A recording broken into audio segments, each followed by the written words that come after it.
Dimulai pada tahun 1854, Jepang berada dalam kekuasaan Kekaisaran Shogun Isada Tokugawa, generasi Tokugawa yang ke-13. Selama 260 tahun, Jepang berusaha melindungi negaranya dengan cara menutup diri dari pendatang asing. Namun demikian, setelah kapal asing dibiarkan masuk, Jepang mengalami perubahan drastis di era yang bergejolak tersebut. Film dibuka dengan memperlihatkan sekelompok prajurit Amerika yang baru saja mendaratkan kapalnya di Jepang dan disambut langsung oleh Kepala Kementerian Shogun. Para prajurit Amerika ini berada di bawah komando Laksamana Angkatan Laut Amerika Serikat bernama Matthew Calvert Berry, yang ditugaskan secara langsung oleh Presiden Amerika sebagai perwakilan dalam menandatangani surat perjanjian Kanagawa yang membuka perdagangan terbuka antara Jepang dan Amerika. Karena tidak paham dengan bahasa Inggris yang dikatakan oleh pihak Amerika, Kepala Kementerian Jepang lalu meminta salah satu penerjemahnya untuk mengartikan apa yang baru saja dikatakan oleh Laksamana Berry. Dan dengan seriusnya, dia dengan pedenya mengartikan kalau pihak Amerika menganggap bahwa orang-orangnya sama seperti babi gunung yang suka berteriak, dan seorang pejabat rendahan tidak akan bisa mengerti. Mendengar itu, Kepala Kementerian Jepang tampak hanya bisa terheran-heran. Penerjemah itu kemudian mencoba untuk berbicara langsung dengan Berry. Namun yang terjadi, Berry dan bahkan semua prajuritnya tidak bisa mengerti apa yang dia katakan. Sebagai pemanis agar pihak Jepang merasa tertarik untuk berdagang dengannya, Berry kemudian mempersembahkan beberapa barang dari Amerika. Di antaranya adalah peralatan fotografi, whisky, dan juga pistol kepada Kepala Kementerian Shogun. Dan beberapa bulan ke depan, orang-orang asing itu akan berada di Edo untuk menunggu persetujuan perjanjian Kanagawa. Atas kehadiran orang-orang asing itu di Jepang menimbulkan rasa kekhawatiran terhadap beberapa kepala pemerintah daerah. Salah satunya adalah kepala daerah kota Anaka yang bernama Tuan Itakura Katsuakira. Sebut saja Tuan Itakura. Terbukti saat putrinya yang bernama Yukihime memperlihatkan lukisan hasil karyanya, yang di dalam lukisan itu juga terdapat kapal-kapal Amerika yang langsung dia bakar. Yuki sangat menyukai peradaban barat dan ia ingin sekali pergi ke Edo untuk melihat orang-orang Amerika yang ada di sana. Namun ayahnya menolak dan malah menjodohkannya dengan samurai kepercayaannya yang bernama Sujimura. Yang dengan itu membuat Yuki tidak akan bisa mewujudkan keinginannya untuk mempelajari dunia luar. Scene kemudian berpindah memperlihatkan tokoh utama kita. Dia bernama Jinnai Kurosawa. Ia merupakan seorang mata-mata shogun yang menyamar menjadi samurai yang melayani Tuan Itakura di kota Anaka. Sejak kecil dia dilatih oleh ayahnya sendiri yang juga merupakan seorang mata-mata. Jadi sob, menjadi seorang mata-mata telah dilakukan oleh keluarganya secara turun-temurun. Kecerdasan dan kekuatan fisik yang di atas rata-rata dimiliki oleh Jinnai berkat latihan kerasnya sejak kecil. Dan sekarang dia menjalani kehidupan sebagai salah satu petugas keuangan serta telah mempunyai istri dan anak. Sementara itu, ketakutan Tuan Itakura terhadap orang-orang asing itu membuatnya terbawa mimpi. Hingga akhirnya dia memutuskan mengumpulkan semua samurai yang melayaninya untuk melakukan perlombaan maraton. Dengan maksud untuk menguji kekuatan mereka sebagai bentuk antisipasi jika saja tiba-tiba orang asing itu datang dan menyerang. Dia khawatir samurai yang sekarang ini sudah lemah karena sejak 2,5 abad yang lalu tidak ada peperangan. Sebelum berkumpul, Jinnai mengirimkan surat ke pemerintahan pusat bahwa kota Anaka sedang melakukan pergerakan yang mencurigakan. Namun saat dia sudah ikut berkumpul bersama para samurai yang lain, dia mendengarkan arahan dari Tuan Itakura. Di sini dia terkejut karena yang sebelumnya dia anggap sebagai pergerakan yang mencurigakan yang bisa mengancam pemerintah pusat ternyata hanyalah perlombaan lari maraton biasa saja sejauh 15 mil atau 58 km. Tuan Itakura juga berjanji akan memberikan apa saja bagi pemenang dari lari maraton tersebut. Mengetahui kalau itu hanyalah sebuah maraton biasa, Jinnai kemudian segera bergegas kembali mendatangi kantor pos untuk menarik kembali surat yang akan dia kirim ke pusat. Namun saat dia sampai di sana, ternyata Ternyata kurirnya sudah mengambil semua surat untuk mengantarkannya ke tujuan. Merasa kalau akan terjadi sesuatu hal yang mengerikan atas perbuatannya itu, dia pun bergegas berlari mengejar kurir tersebut. Ya, mana tahu masih bisa terkejar. Namun sesampainya ia di pos penjagaan, dia dihadang oleh para penjaga dan tidak dibiarkan lewat sebab tidak memiliki surat jalan. Atas itu, ia pun akhirnya hanya bisa pasrah menerima kenyataan dan kembali. Di sisi lain, saat Tuan Itakura memanggil semua samurai, Yuki, putri Tuan Itakura, memanfaatkan kesempatan itu untuk kabur dari istana. Dia memotong rambutnya dengan pedang kecilnya dan langsung mengendap-endap untuk kabur. Sesampainya ia di sebuah sungai, di sana ia tak sengaja bertemu dengan seorang pengembara yang tampak kaget melihat wanita cantik sendirian di tengah hutan. Layaknya seekor kucing yang mendapatkan ikan, ia tak ingin membuang kesempatan untuk mencicipi mangsanya tersebut.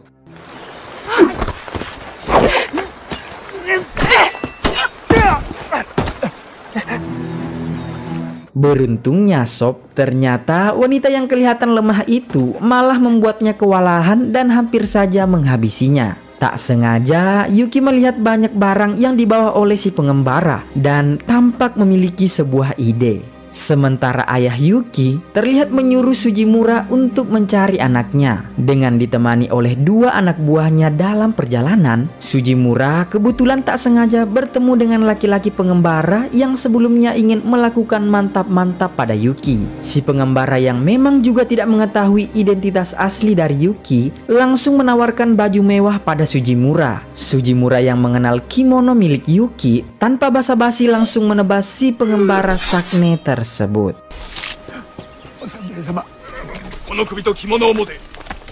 Setelah itu, dia kemudian menyampaikan temuannya kepada Tuan Itakura. Itakura yang melihat baju milik anaknya tampak begitu emosi dan seperti tidak percaya dengan apa yang terjadi. Namun kejuaraan maraton harus tetap dilaksanakan. Keesokan harinya, kita diperlihatkan dengan seorang samurai yang dikenal cepat dalam berlari. Ia bernama Hironoshi. Saat sedang berlatih lari, tak sengaja ia berpapasan dengan salah seorang saudagar kaya yang kemudian ingin menyogoknya agar mengalah untuk Sujimura demi kebaikan bersama. Karena Sujimura merupakan calon menantu dari kepala daerah Anaka. Di rumah, Sujimura lalu meminta saran kepada istri dan anaknya. Apakah mereka lebih memilih uang atau dia juara? Dan tak disangka Sob, keluarga mereka yang jauh dari kata sederhana itu malah memilih suaminya untuk menjadi juara. Scene ini menunjukkan betapa uang tidak begitu berarti daripada kebahagiaan sebuah keluarga. Kemudian kita diperkenalkan dengan seorang anak kecil pencari jamur bernama Yusuke yang juga berniat ikut dalam maraton itu. Saat sedang mencari jamur, dia tak sengaja bertemu dengan seorang samurai yang sudah tua. Sebut saja kakek Sugiono. Usut punya usut Sob. Ternyata si kakek Sugiono ini merupakan sahabat dekat dari almarhum bapak dari Yusuke. Mengetahui kalau Yusuke juga ingin ikut dalam perlombaan maraton, dengan sotoinya Sugiono mengajarkan Yusuke teknik berlari maraton yang tampak konyol sih.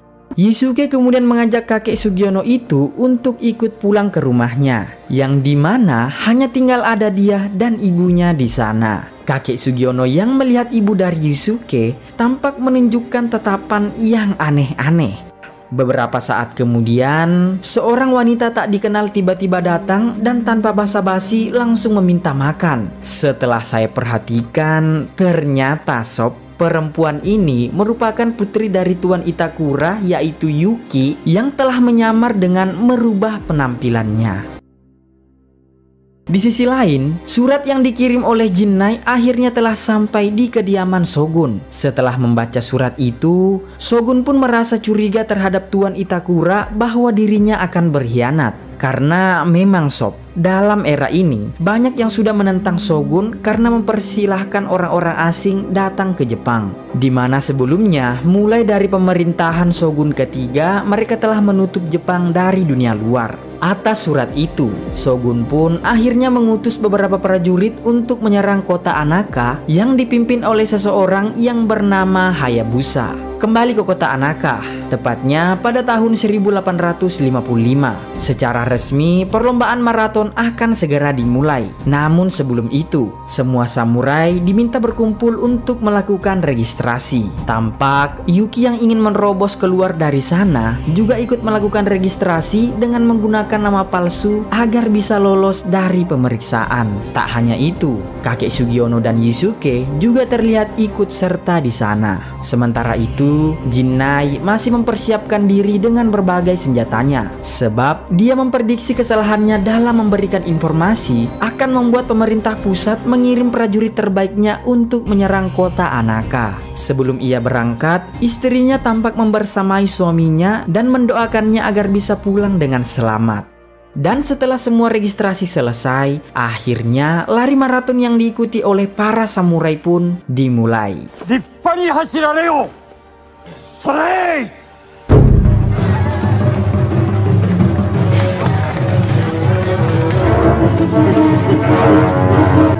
Saat sampai di area persawahan, salah satu ketua bagian keuangan berhenti. Dia bernama Ueki karena merasakan sakit pinggang dan nyeri punggung. Akibatnya, ia menyuruh semua rekannya untuk tetap melanjutkan perlombaan dan meninggalkannya sendiri di sana. Saat semua orang sudah berlari jauh di depan, entah kenapa dia terlihat kembali sehat dan malah berlari ke sebuah tempat. Ternyata sob, di sana sudah ada kuda yang sudah siap untuk ditunggangi. Dari sini kita mengetahui bahwa ternyata si Ueki ini juga merupakan seorang mata-mata dari Shogun. Ia kemudian pergi untuk menyambut prajurit dari pusat yang akan menyerang kota Anaka. Di sisi lain, Sujimura yang tampak sudah sangat kelelahan bersama dengan dua anak buahnya, mereka terlihat mengambil jalur lain yang dimana di sana sudah ada air dan tandu pengangkat. Kedua anak buahnya itu lalu disuruh untuk mengangkatnya sembari berlari. Setelah dirasa kekuatannya sudah lumayan pulih, dia akhirnya kembali lagi ke jalur semula bersama para samurai yang lain seolah tidak terjadi apa-apa. Tak lama mereka pun sampai di checkpoint pertama perbatasan kota Anaka dan disusul oleh Jinnai dan teman-teman bagian keuangan. Di sini semua rekan Jinnai tampak heran melihat Jinnai yang seperti tidak merasakan kelelahan sedikit pun. Padahal yang lain sudah pada loyo setengah mati untuk bernapas sob. Sesampainya di pos pertama, mereka teringat kepada ketua mereka yaitu Ueki. Karena merasa khawatir, terlebih mereka semua juga menghormati ketuanya itu. Dengan kelicikan mereka semua, mereka lalu memanfaatkan kepolosan dari Jinnai yang selalu terlihat bodoh dengan menyuruhnya untuk kembali menyusulnya, takut terjadi apa-apa. Mau tak mau,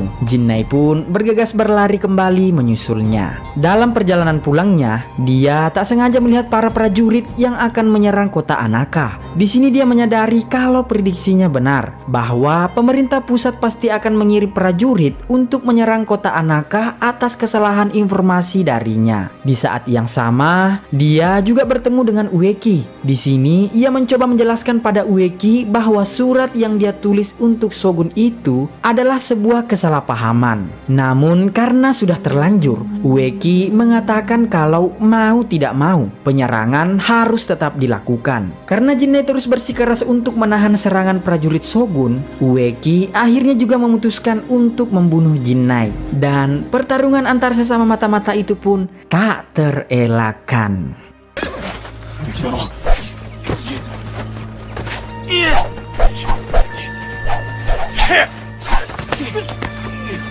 Jinnai yang awalnya tidak ingin bertarung, dengan terpaksa ia harus menghunuskan pedangnya karena telah merasa tertekan. Hingga akhirnya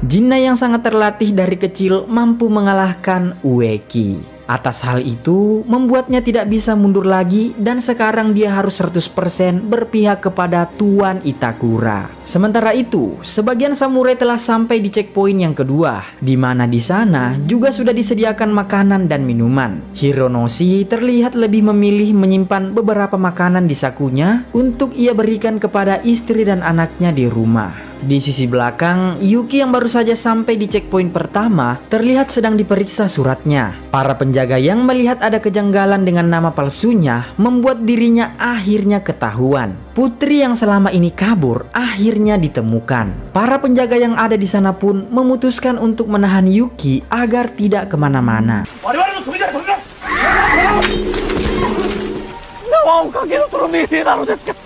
Tak lama kemudian, para prajurit Shogun akhirnya sampai di perbatasan atau pos pemeriksaan. Dan tanpa basa-basi, Hayabusa dan para anggotanya langsung membantai para penjaga yang ada di sana. Yuki yang melihat itu segera mencoba untuk kabur dengan keluar dari tahanan dan segera berlari. Namun sayang, dia harus mendapatkan tembakan dari Hayabusa yang tepat mengenai punggung kirinya. Meskipun dia akhirnya berhasil lolos.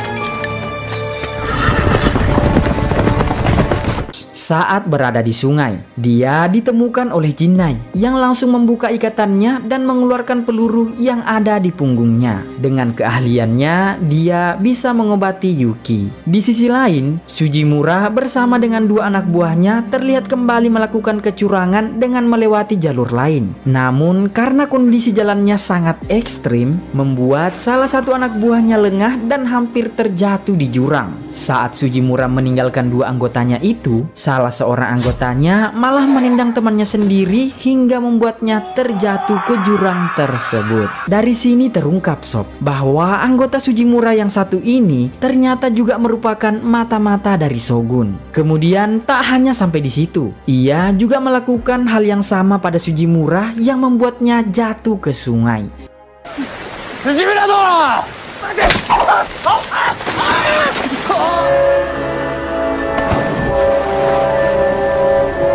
Di sungai itu, ia tak sengaja bertemu dengan Jinnai dan Yuki yang masih berada di sana. Hingga Jinnai pun memberitahukan pada mereka berdua bahwa saat ini pihak Shogun sedang dalam perjalanan ke kota Anaka untuk melakukan penyerangan terhadap Tuan Itakura. Mendengar itu, Sujimura kemudian segera bergegas memanggil semua samurai untuk kembali ke istana Anaka menggunakan kuda yang dibawa oleh Jinnai. Begitupun dengan Yuki, ia berencana kembali ke istana karena khawatir kepada ayahnya. Di tengah perjalanan, Sujimura menemukan sang mata-mata yang membuatnya terjatuh ke sungai dan tanpa basa-basi langsung menebasnya.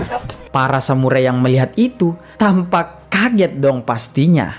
Sujimura kemudian menceritakan kondisi yang terjadi saat ini dan mengajak mereka semua untuk kembali ke istana secepatnya. Sementara itu, Hayabusa yang sudah sampai di istana tampak bertemu dengan Tuan Itakura yang menyambutnya dengan santuy. Di sini terungkap kalau Hayabusa ini ternyata dulunya juga merupakan warga dari kota Anaka. Itulah mengapa Hayabusa ingin menumbangkan para samurai kota Anaka terlebih dahulu sebelum menghabisi Tuan Itakura. Dia berencana menunggu para samurai itu di sana dan menjadikan Tuan Itakura sebagai sandranya agar dapat mengalahkan mereka semua dengan mudah. Tetapi dari luar, para pelayan istana juga tidak tinggal diam saja. Mereka semua terlihat bersiap untuk membunuh Hayabusa. Sementara itu, para anak buah Hayabusa terlihat masih berada di belakang menunggu para samurai untuk dibantai. Dan saat para samurai sudah sampai di persawahan, kedua kubu itu pun bertemu hingga pertempuran di antara mereka tak terelakkan lagi. Di sini pertempurannya tidak cukup seimbang sob, di mana para prajurit dari Shogun tampak diuntungkan karena mereka semua menunggangi kuda. Berbeda dengan para samurai Anaka yang hanya mengandalkan kakinya saja, ditambah tenaga mereka semua sudah terkuras habis akibat dari perlombaan maraton.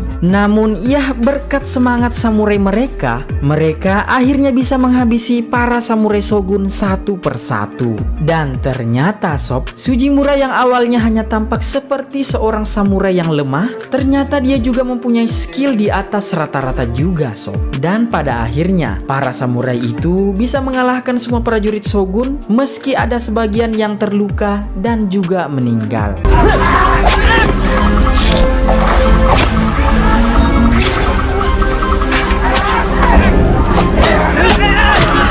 Semua prajurit yang telah meninggal kemudian dijajarkan oleh mereka dan segera kembali ke istana.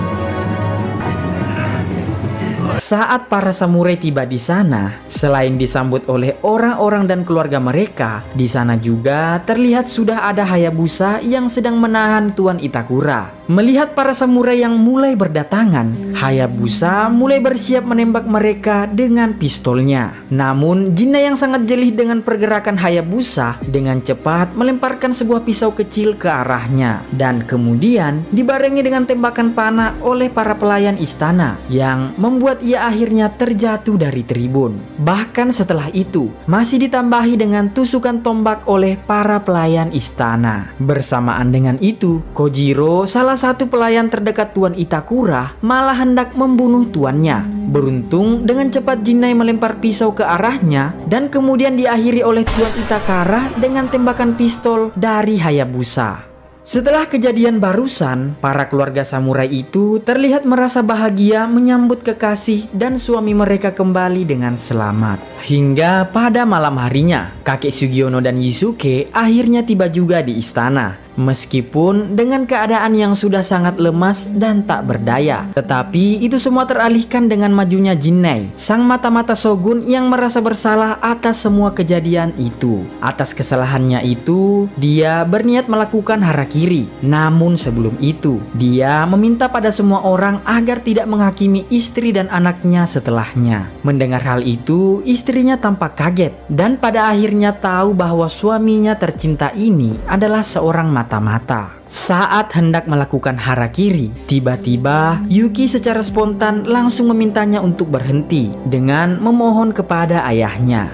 Dan tak disangka sob, dengan kebijaksanaannya Tuan Itakura membebaskan Jinnai dan menyuruhnya untuk kembali ke Edo. Tak ingin menyia-nyiakan momen itu, Yuki juga sekalian memanfaatkan keadaan tersebut dengan meminta izin kepada ayahnya agar diizinkan berangkat ke Edo demi menggapai cita-citanya.